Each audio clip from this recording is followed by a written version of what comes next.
গ্রামের আঁকাবাঁকা মেঠো পথ ধরে গুড়ি গুড়ি পায়ে বাইকটা নিয়ে টামটাম টামটাম করে চলে এসেছি পাবনার চরে। সো গাইস, আমরা এখন আছি কুষ্টিয়া পাবনার পার্শ্ববর্তী বর্ডার এলাকা যেটা বলা চলে। সো আমরা এখন আছি কুষ্টিয়ার মধ্যেই, যদিও পাবনাতে কিন্তু নাই, তবুও কিন্তু পিছন সাইডে আমরা পাবনাটাই পাই। সো গাইস, আজকের ভিডিওটা আমাদের কিন্তু এই বিষয়ে হবে, ব্লগ ভিডিও মূলত।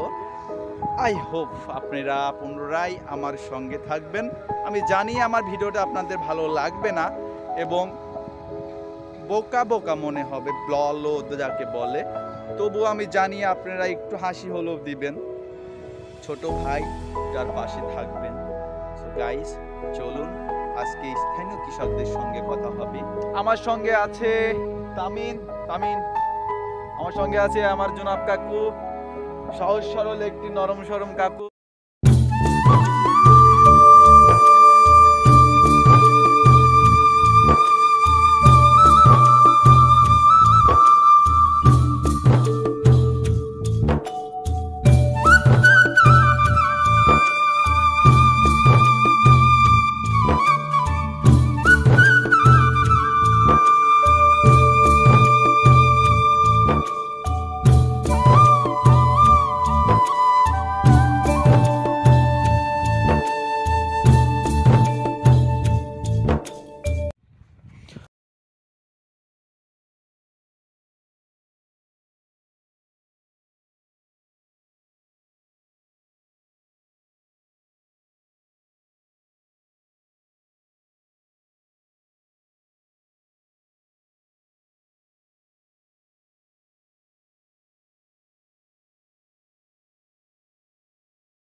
সো বন্ধুরা, আমি শেখ আমি চলে এসেছি এখানে, পাবনা চলে এসেছিলাম, এখানে ঘুরতে এসেছিলাম। এখানে এসে আমি যেটা বললাম যে কিছু কৃষকের সঙ্গে, স্থানীয় কিছু কৃষকের সঙ্গে কথা বলবো। তো আমি দেখতে পেলাম যে এখানে কিন্তু যারা ফসল ফলিয়েছিল, এটা কয় মাস আগে লাগিয়েছিলেন চাচা?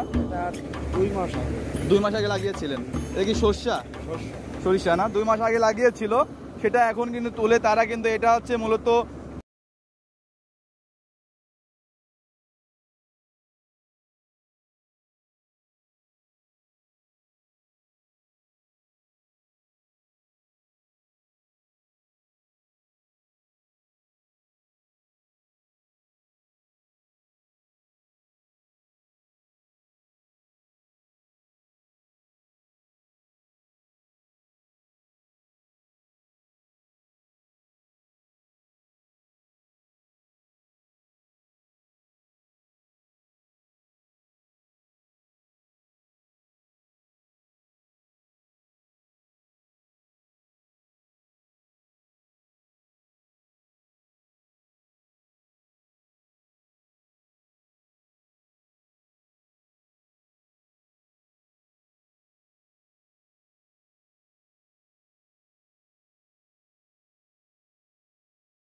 আপনার বাসা কি হচ্ছে কুষ্টিয়ার মধ্যে, মানে কুমারখালীর মধ্যে, না পাবনার মধ্যে পড়ে? আমাদের কুষ্টিয়া, মানে কুষ্টিয়ার মধ্যে। তাহলে আমরা এখন অবস্থান করতেছি কোথায়? কুষ্টিয়া, কুষ্টিয়ার মানে কুমারখালী উপজেলার মধ্যে অবস্থান করতেছি। কুমার।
এখানে যে ভিডিওতে করলাম যে স্থানীয় কৃষকরা যে ফসল ফলাচ্ছিল সেই ভিডিওটা মূলত আমি নিচ্ছিলাম। তো বন্ধুরা আর ভিডিও করবো না, যদিও ক্যামেরাতেও ফোনের চার্জ শেষ, কোনো চার্জের অবস্থা খারাপ।